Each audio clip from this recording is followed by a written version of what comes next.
على رسوله الكريم أما بعد فأعوذ بالله من الشيطان الرجيم بسم الله الرحمن الرحيم وقضى ربك ألا تعبدوا إلا إياه وبالوالدين إحسانا وقال النبي صلى الله تعالى عليه وسلم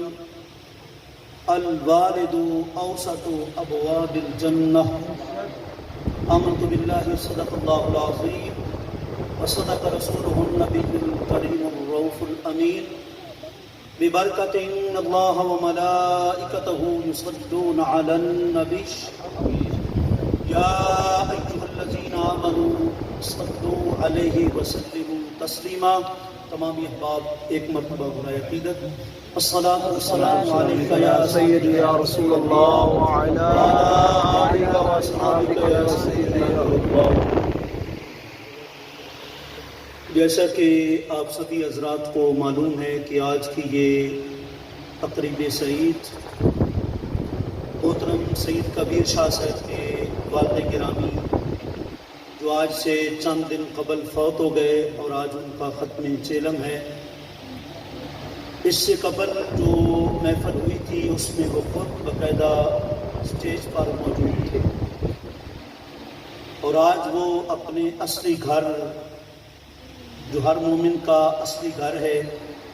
اس کے اندر آرام فرما رہے ہیں۔ دعا ہے اللہ تعالیٰ ہر کروٹ ان کو راحت اور سکون عطا فرمائے، آمین۔ اصل میں میرا آج موضوع ہے کہ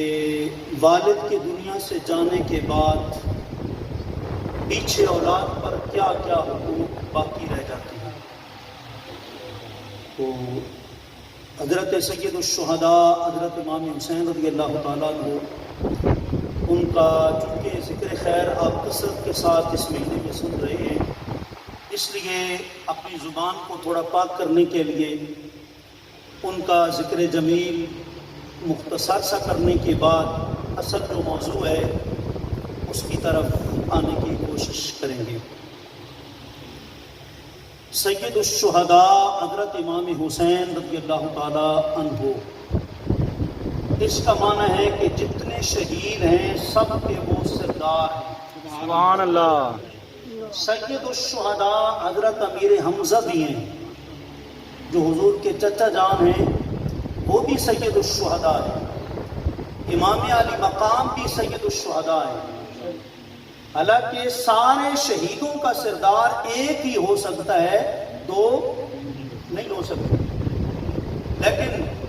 محدثین فرماتے ہیں کہ حضرت امیر حمزہ رضی اللہ تعالیٰ عنہ کی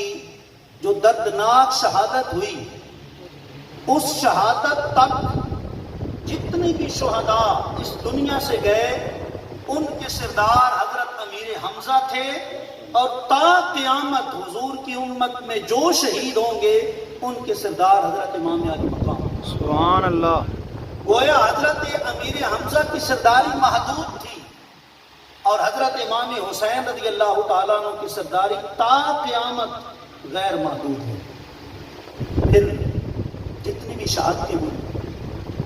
وقت سے قبل کسی کو پتہ نہ چل سکا، حضرت امام حسین کی وہ شہادت ہے جو شورا آفاق شہادت ہے، اور حضور کی جو تمنا ہے، جب لیک اولاد ہوتی ہے تو پھر باپ کی جو آرزو ہوتی ہے، باپ کی جو چاہت اور تمنا ہوتی ہے، وہ پھر اولاد کے ذریعے پوری کی جاتی ہے۔ حضور نے بار بار تمنا کی، یا اللہ میری چاہت ہے تیری راہ میں مارا جاؤں، پھر زندہ ہو جاؤں، پھر مارا جاؤں، پھر زندہ ہو جاؤں۔ بار بار سرکار نے آرزو کی۔ اب ظاہر بات ہے اللہ سرکار کی ٹال بھی نہیں سکتا، اس نے سرکار کی اس آرزو کو کیسے پورا کیا؟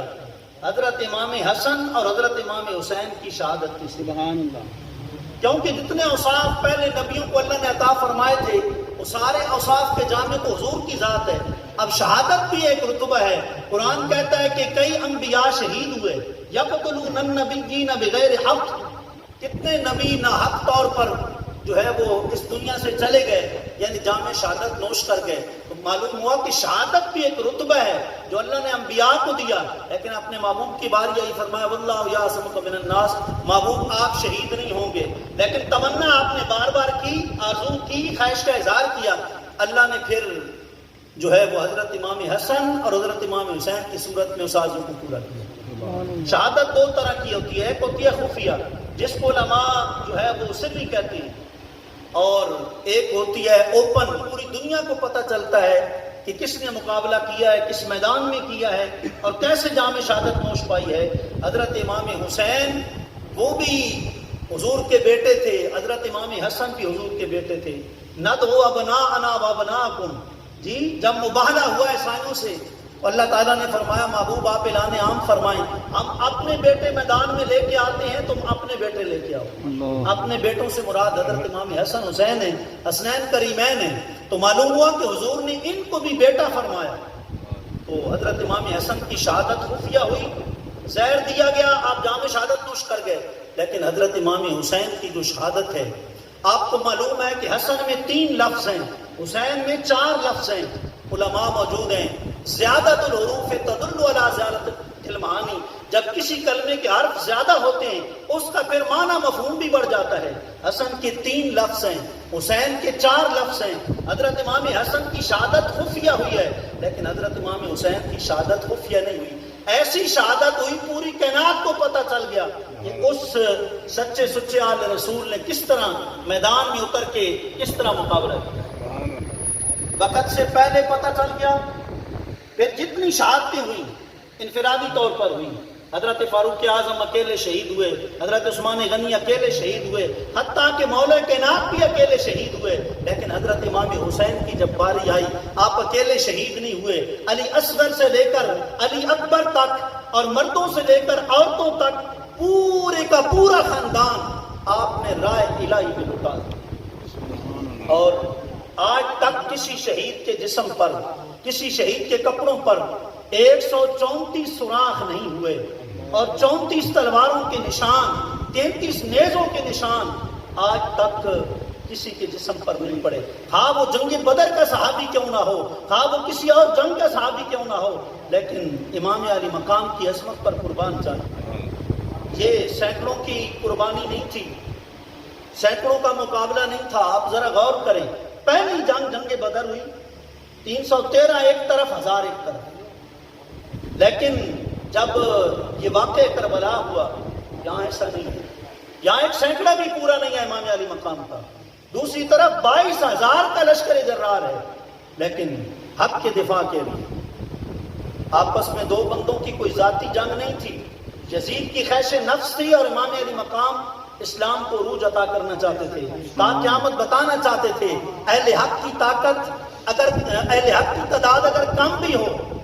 ان کا اخلاص اور طاقت زیادہ ہوتا ہے، تا قیامت ان کا نام بھی رہتا ہے، ان کا مقام بھی رہتا ہے، ان کا پیغام بھی رہتا ہے۔ آج اگر کسی سے پوچھیں کہ یہاں کوئی خولی ہے یا کوئی سمر ہے یا کوئی یزید ہے، تو میرا خیال میں شروع سے آخر تک محفل میں ایک بندہ بھی نہیں ملے گا، لیکن اگر پوچھیں یہاں کوئی غلام حسین ہے، سبحان اللہ ہے، علی اکبر ہے، اس محلے میں کوئی زینب نامی عورت ہے، سغرا ہے، تو ہر دوسرا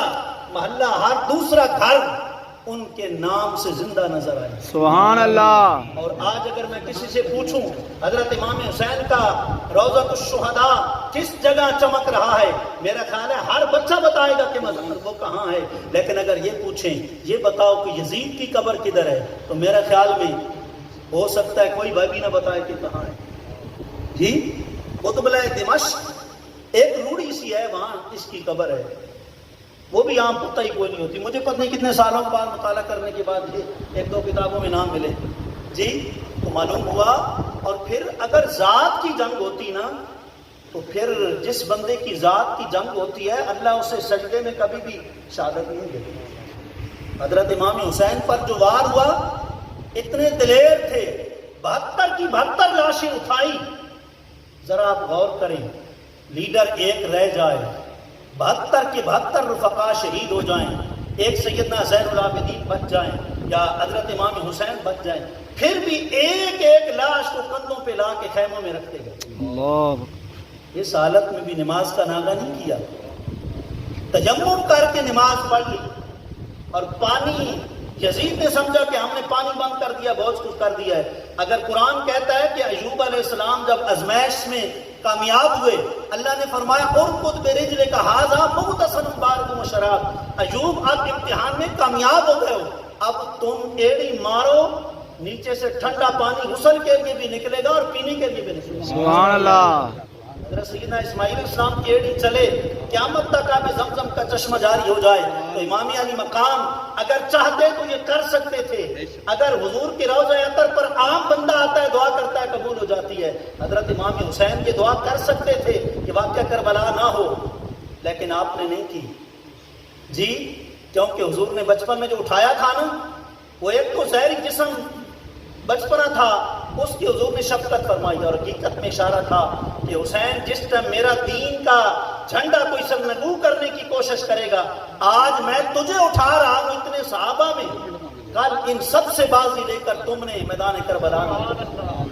حضور اگر نماز میں سجدہ لمبا کرتے ہیں، اور کتنا کرتے ہیں، 72 تسبیحات کی مقدار. اللہ اکبر. ایک دو تسبیحات نہیں، 72. وہ حضور اشارہ دے رہے تھے،